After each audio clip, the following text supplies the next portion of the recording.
Most histories of the Second World War measure strength in divisions, artillery calibers, fuel tonnage, and industrial output. They calculate victory in steel and oil. But the war was also decided in leather and laces. Entire offensives slowed, stalled, or collapsed not because of enemy fire, but because thousands of soldiers could no longer walk. The limiting factor was not courage or ammunition. It was the condition of their feet. In every theatre of the war, Eastern Front mud, North African sand, Pacific jungle rot, Ardennes snow, boot care became a quiet determinant of combat power. Armies that mastered it preserved mobility. Armies that neglected it paid in frostbite, trench foot, infection, and evacuation. The infantryman's boot was not just equipment, it was infrastructure, and the daily ritual of cleaning, drying, and greasing leather functioned like a small, renewable supercrop of resilience, harvested one evening at a time. What follows is not a story of heroics in the conventional sense. It is about maintenance, discipline, and the fragile biological limits of the human body under industrial war. Before the shooting started, armies already understood that bad feet could break a campaign. The First World War had delivered a harsh lesson. Trench foot, caused by prolonged exposure to cold and damp conditions, incapacitated tens of thousands. In 1914 to 1915, British forces alone recorded over 20,000 cases. The medical and logistical after-action reports were clear: immobility and wet boots were as dangerous as bullets. By 1939, professional militaries remembered this. Interwar manuals emphasized foot hygiene, sock rotation, and leather treatment. Soldiers were issued Dubbin oils and brushes. Officers were instructed to conduct foot inspections. The idea was simple: a rifle company with compromised feet was no longer maneuverable. In mobile warfare, that meant vulnerability. Yet doctrine on paper is not the same as practice under fire. As the war expanded, the scale and environmental diversity of operations tested whether armies truly absorbed those lessons. On the Eastern Front, leather met mud frost and catastrophic logistics. The German invasion of the Soviet Union in 1941 moved with astonishing speed during the summer. But by autumn, the Rasputitsa, the seasonal mud, transformed roads into adhesive swamps. Boots soaked through, leather stiffened and cracked, supply columns lagged behind advancing spearheads, and replacement footwear became scarce. When winter arrived, the problem intensified. German forces were not uniformly equipped for extreme cold. Frostbite cases mounted, particularly among units lacking adequate overshoes or feltliners. Soldiers improvised with newspaper, straw, and captured Soviet gear.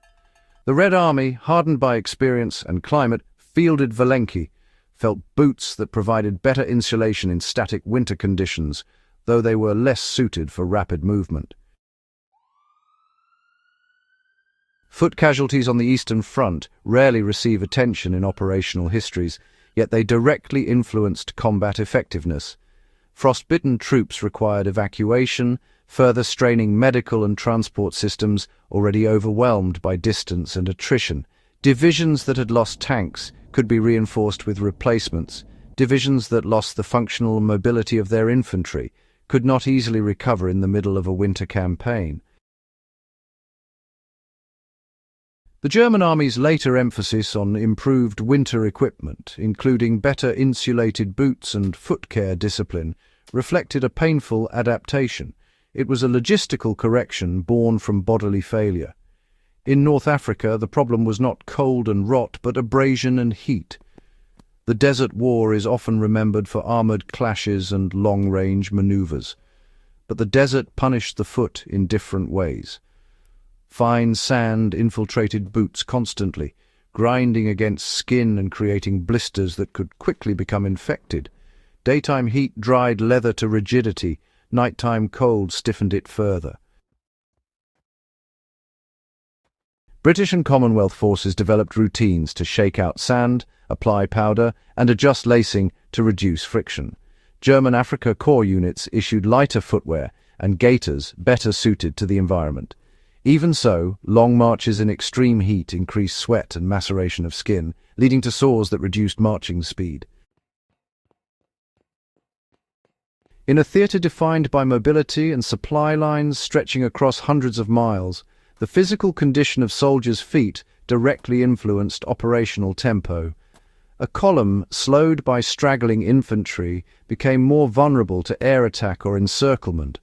The desert made clear that boot care was not merely about avoiding disease, it was about sustaining movement across space.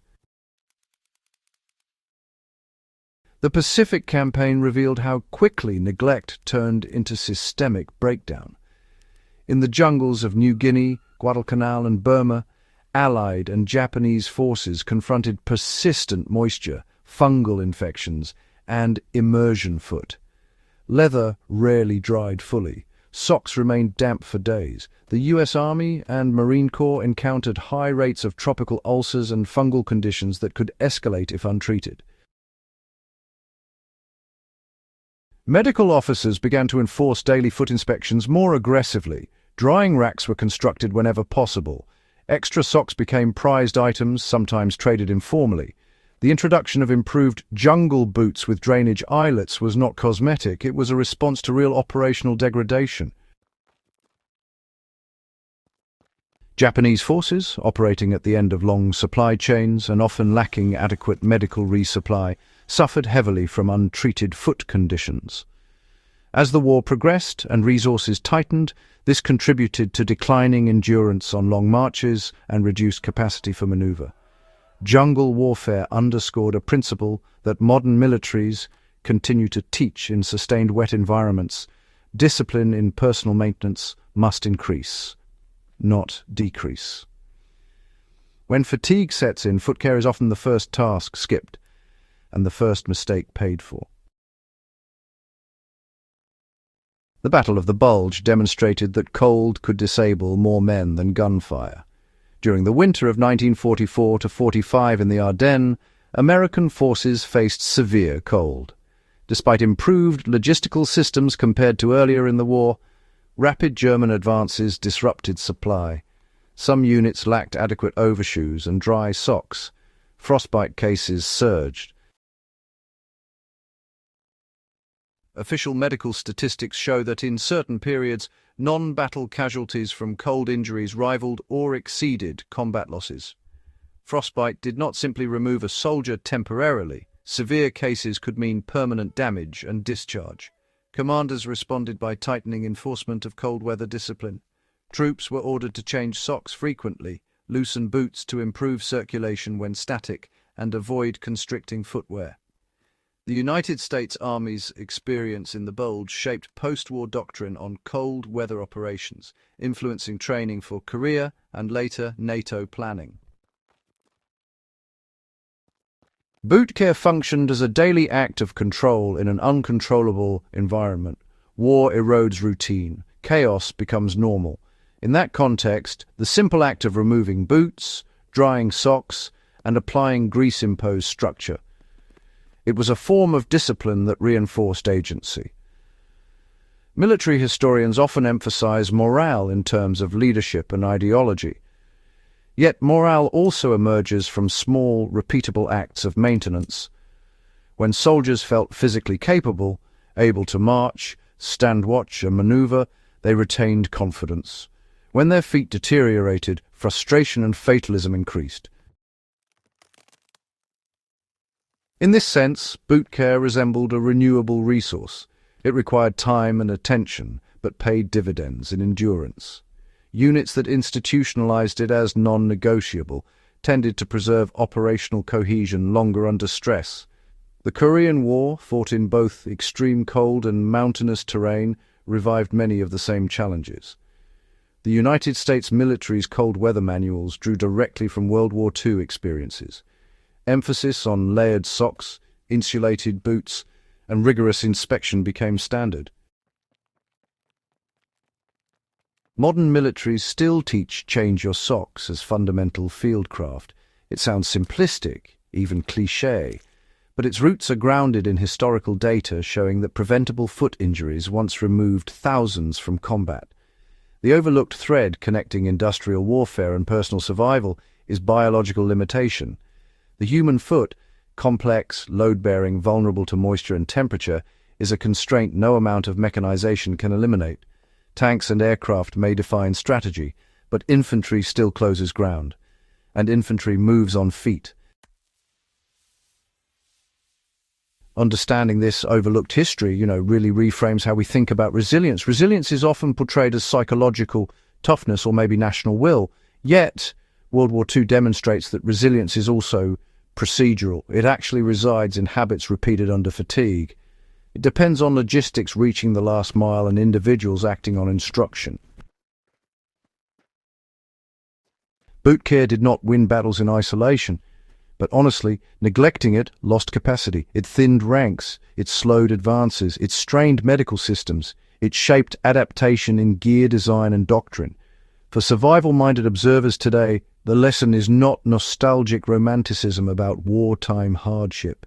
It is a reminder that endurance rests on maintenance. Grand plans fail when small disciplines collapse. Whether in military operations or civilian preparedness, attention to foundational details preserves mobility and choice. The Second World War was fought across continents, climates, and ideologies. Beneath those sweeping narratives lay a quieter truth. Armies that could keep their soldiers walking could keep fighting. Those that could not face decline from the ground up. Remembering this matters because it restores scale. It brings strategy back to the human body. It shows that resilience is cultivated, not declared, and sometimes the difference between advance and retreat begins with whether a soldier took the time to dry his boots. If you value this kind of in-depth historical analysis, focused on overlooked foundations rather than familiar headlines, subscribe to Iron Age Instincts and share this video with others who want to understand war beyond the battlefield maps.